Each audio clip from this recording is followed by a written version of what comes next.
हाय viewers, आप सभी का मेरे चैनल पर स्वागत है। आई होप आप सभी अच्छे होंगे। मैं एक हाउसवाइफ हूँ और मैं एपीएस प्लस आरओ एआरओ की तैयारी कर रही हूँ। मैं शादी के पहले तैयारी कर रही थी, पर मेरी एक गलती ने मेरी पूरी ज़िंदगी बेकार कर दी। मैं आपको बताना चाहती हूँ कि अगर आप एक लड़की हो और आप तैयारी कर रहे हो तो ऐसी कौन सी गलती है जो आप ना करो जिससे आपको आगे पछताना पड़े।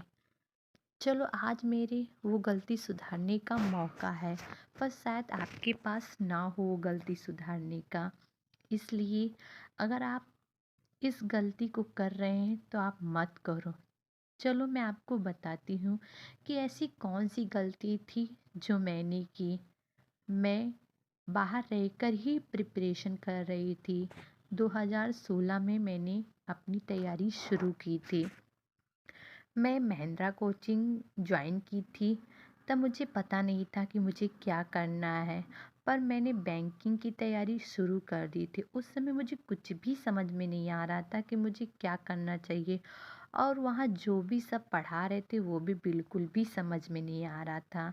3 महीने पढ़ने के बाद मैं फिर रिज्वाइनिंग की।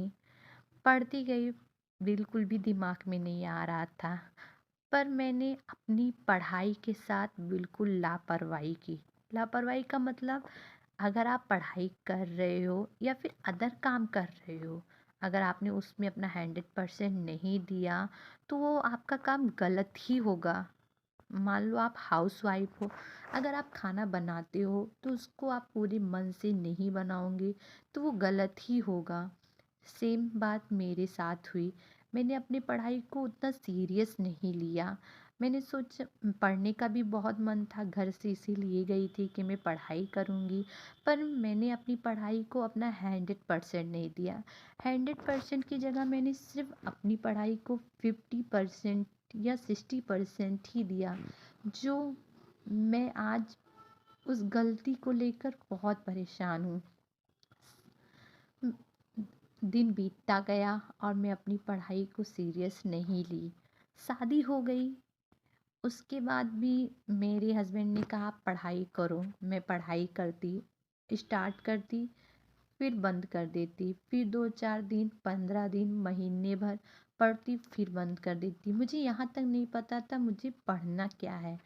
पर धीरे धीरे जब मुझे एहसास हुआ कि नहीं, अगर मैं पढ़ाई नहीं करूँगी तो आगे की जो लाइफ है वो बहुत बेकार होगी। सच बताऊँ, पढ़ाई सभी करते हैं, सभी का अपना अपना मकसद होता है। मेरा भी एक ही मकसद है कि मैं पढ़ाई किस लिए कर रही हूँ, और आज मुझे इस चीज़ की आवश्यकता है कि अगर मैंने पढ़ाई नहीं की तो शायद मेरी लाइफ आगे इससे भी बदतर होगी। और मैं अपनी पढ़ाई फिर से शुरू कर दी हूँ। इस गलती से मैंने सीख लिया कि अगर मैं यही गलती फिर दोहराऊंगी तो शायद आज जितना रो रही हूँ या फिर जितना पछता रही हूँ, उससे कई अधिक मैं पछताऊंगी और मेरे पास कुछ नहीं होगा। इसलिए मैंने अपनी पढ़ाई को अपना 100% देने को सोची हूँ। कभी कभी मन नहीं करता पढ़ने का, और कभी कभी मन करता है। आप सिर्फ एक चीज़ सोच लीजिए कि आप एक लड़की हो तो आपको ध्यानपूर्वक पढ़ना है।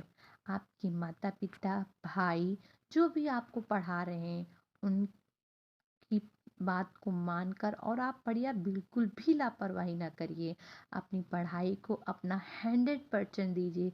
जब आप सक्सेस हो जाओगी तो शायद आप सब कुछ पा जाओ। मैं सब कुछ पा गई, पर कहीं ना कहीं ये कमी, बहुत बड़ी कमी रह गई मेरी। इसलिए आप अपनी पढ़ाई को पूरा टाइम दीजिए। देखिए, हाँ, मैं रिक्वेस्ट आप लोग से कर रही हूँ कि प्लीज़ आप लोग अपनी पढ़ाई को इग्नोर मत करिए और आप पढ़िए। अगर आप यूट्यूब देखते हो या फिर कोई भी चीज़ देखते हो, उससे मोटिवेशन होइए और अपनी पढ़ाई को शुरू कीजिए। अब तो बहुत अच्छा प्लेटफॉर्म है हर चीज़ को आगे बढ़ाने का। अगर आपको ये वीडियो पसंद आए तो प्लीज़ लाइक